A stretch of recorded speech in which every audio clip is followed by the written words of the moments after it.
Rain-slicked streets reflected the neon glow of a lone street lamp, casting fractured shadows across the sidewalk. A teenage girl crouched beneath the cold, dripping awning of a closed cafe, her backpack clutched like a lifeline. Her eyes darted constantly, heart hammering against her ribs, as if the sound could betray her hiding spot. Every footstep on the wet pavement felt amplified, each echo twisting into a threat. She wasn't running from a stranger in a dark alley, she was running from someone who was supposed to guide her, protect her, teach her. Inside the school building, her teacher's voice had once sounded kind, patient, almost comforting. But recently, it had become something else, sharp, unnerving, and terrifying. A single glance from him was enough to make her stomach knot, her hands tremble, her confidence dissolve into fear. The girl had tried to speak up, tried to tell someone, but words trapped themselves in her throat. The adults she trusted looked away, claimed she misunderstood, or whispered that she was overreacting. The morning fog curled like ghostly fingers around the empty playground, and she hugged her knees tighter. She imagined walking through those halls again, seeing him across the room, and felt bile rise in her throat. Every step toward the school felt like stepping onto a battlefield where she was unarmed and invisible. Fear wasn't just in her mind, it had settled in her bones. And then, a low growl of engines rumbled through the mist, shaking the air and vibrating beneath her feet. At first, she thought it was just the storm, but no, these were machines, powerful and alive. Dark silhouettes emerged through the haze, chrome glinting, headlights piercing the fog. Bikers. Real ones. Hell's Angels, a name that carried both awe and fear. Yet, as they slowed near her, the tension in the pit of her stomach shifted slightly. They weren't here to intimidate.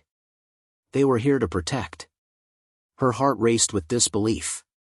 Could strangers, known for their fearsome reputation, really stand between her and the nightmare that had swallowed her school days? The engines purred like a promise, a shield forming out of smoke and steel. And as the first biker stepped forward, his eyes locking with hers, she realized, today, she would not walk alone. Emma was just 15, with a quiet demeanor and a smile that didn't reach her eyes anymore. She had always loved school, once. Math puzzles, science experiments, even the chaos of lunch hour had brought her joy. But over the past few months, that joy had been slowly suffocated by the shadow of one person. Mr. Lawson, a teacher everyone admired for his clever lessons and charm, had begun to make her life unbearable.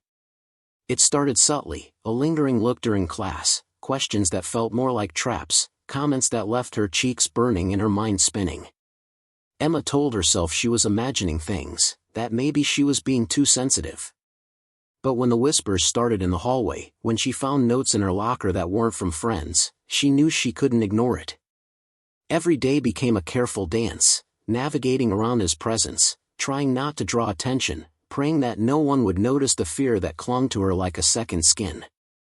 Her parents tried to listen. They had, of course, assumed the worst, at first thinking it was a typical teenage overreaction. But when Emma's nightly panic attacks became impossible to ignore, they realized the situation was more serious. They approached the school administration, but responses were slow, filled with bureaucratic excuses and "we'll look into it" statements.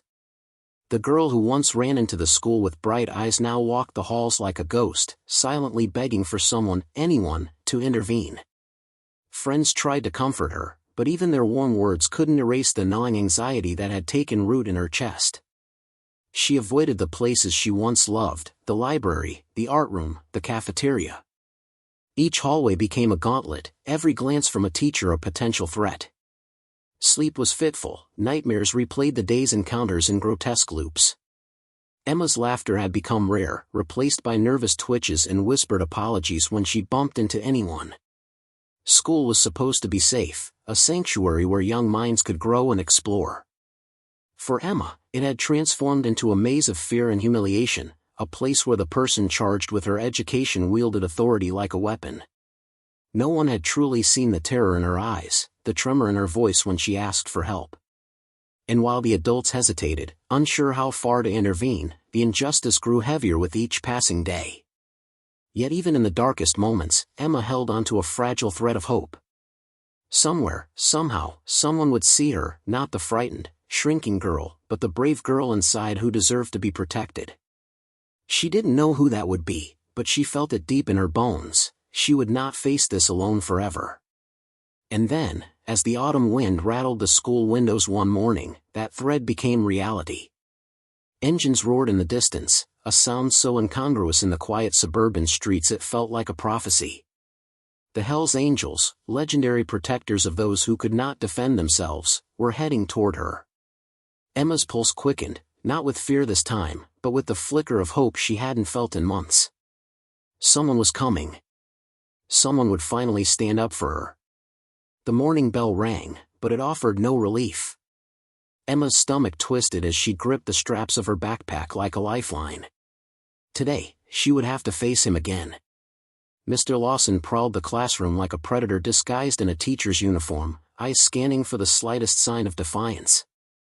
A single misstep from her, one hesitant answer or nervous glance, and she knew she would be the target of his venom. Other students whispered and glanced at her, some with pity, others with awkward avoidance. No one wanted to get involved, and the administration's empty reassurances rang hollow. It wasn't just intimidation anymore, it was a battle of control. Every day, he grew bolder, testing boundaries, smirking when he noticed her shrinking away. His presence in the hallways felt suffocating, as if the walls themselves were closing in. Emma's fear had begun to bleed into every part of her life. She avoided eye contact, swallowed words before they could escape, and flinched at sudden movements. The simplest tasks, raising her hand, turning in homework, even walking across the cafeteria, felt monumental. Anxiety was no longer a fleeting feeling, it had become a constant companion, a shadow that whispered she was powerless. And yet, as the threats escalated, so did the stakes. Mr. Lawson had noticed her attempts to speak up, her whispered complaints to friends, her parents' calls to the office. He leaned into the intimidation, confident that no one would challenge him. Emma's world felt smaller with each passing day, a cage built from fear and apathy. She had no armor, no allies in sight, just the cold reality that she might have to endure this alone, until the torment broke her spirit completely. But then, in the midst of suffocating dread, a sound tore through the oppressive silence of the school streets, a low, rolling thunder of engines. The vibration rattled windows, made lockers shiver, and carried an unmistakable message. Someone was coming. Someone who would not ignore her cries. And in that moment, even as her pulse raced with apprehension, a tiny spark of defiance ignited in her chest.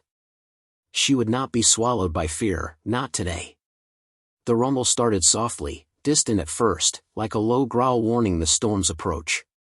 Emma's head snapped toward the street, heart pounding, eyes wide. Through the morning fog, a line of chrome and leather emerged, engines roaring in perfect unison. The sound was deafening, yet strangely comforting, a pulse that seemed to shake the very ground beneath her trembling feet. One by one, the bikers appeared, each riding with a precision and presence that demanded attention. Black leather jackets glinted with patches, helmets reflected the pale autumn sun, and the smell of gasoline mixed with rain hung thick in the air. They weren't just men on machines, they were a force of nature, a tidal wave of defiance and protection, and they were coming for her. The leader, a tall figure with a lined face and piercing eyes, slowed his bike to a steady stop in front of Emma. He lifted his helmet, revealing a calm yet commanding gaze. "Emma," he said, his voice deep, firm, carrying a weight of reassurance she hadn't felt in months. "You don't have to go in there alone." Her legs felt like lead as she nodded, disbelief etched across her face. These were the Hells Angels, the ones whose names struck fear into the hearts of even the toughest men. And yet, here they were, offering sanctuary, a shield against a world that had turned cruelly indifferent. They flanked her, engines rumbling in a chorus that echoed down the street, announcing their arrival to everyone within earshot. Teachers paused in the hallways, students peered from behind lockers, and the oppressive aura that had dominated the school seemed to falter, intimidated by the sheer force of these outsiders. Emma felt an unfamiliar warmth spread through her chest, courage. Protection. Justice. The bikers didn't speak loudly, they didn't need to. Their unity, the synchronicity of their movement, the way they shifted and communicated without words, it was enough to broadcast a simple, terrifying message: anyone who dared harm this girl would answer to them. And in their presence, the corridors that had once felt like a gauntlet now seemed like a stage set for redemption. One of the younger riders, barely out of his 20s, placed a hand gently on Emma's shoulder. "We've got you," he said, voice steady but soft, as if the words themselves could anchor her fear. The leader mounted his bike again, signaling the others, and together they moved as one, a living, breathing wall of metal and resolve, escorting her toward the school entrance. Students whispered in awe, some ducking behind corners, others frozen in shock. Teachers exchanged uneasy glances, the power dynamics shifting in real time. And as the Hells Angels led Emma through the front doors, engines idling, it was clear to everyone who saw them, today, fear no longer ruled this school. Today, justice had arrived. The classroom door creaked open, and Mr. Lawson looked up from his desk, a frown knitting his brow. He had seen the line of engines outside, had heard the guttural rumble echoing down the hallways, but he hadn't expected them to follow Emma inside. The room, once his dominion, now felt smaller, oppressive, as if the walls themselves were closing in. Emma froze, clutching her backpack, but this time fear didn't paralyze her, it ignited a flicker of strength. The bikers filled the doorway, forming a semicircle that blocked any escape. Their presence was magnetic, commanding, a silent promise that no harm would come to her today. Engines idling like a steady heartbeat, they were living reminders of accountability and consequences. "Emma," the leader said, voice carrying across the room, calm but authoritative, "you are safe now. Nobody touches you. Not today." Mr. Lawson's eyes narrowed, a mixture of disbelief and anger crossing his face. He tried to regain control, raising his hand as if to lecture, intimidate, or command. But the room's atmosphere had shifted irreversibly. Where he had once held power, now he faced judgment. The students, previously silent witnesses, found courage flickering in their eyes, whispering among themselves, realizing they were no longer alone. One of the bikers stepped forward, the younger rider Emma had seen before. "It's over," he said simply, his gaze unwavering. "You've hurt her enough. You've taken advantage of your position, and we're not letting it continue." The words hit harder than any punishment could. Emma felt a wave of relief wash over her, tears pricking at the corners of her eyes. Justice wasn't a distant, abstract idea anymore, it was alive, tangible, and right in front of her. She could finally breathe. Mr. Lawson attempted to argue, but the biker's presence alone was enough to silence him. The leader took a deliberate step forward. "You've been given countless chances to do the right thing," he said, voice steady, "but you failed. From this moment on, everyone will know the truth. Your games end here."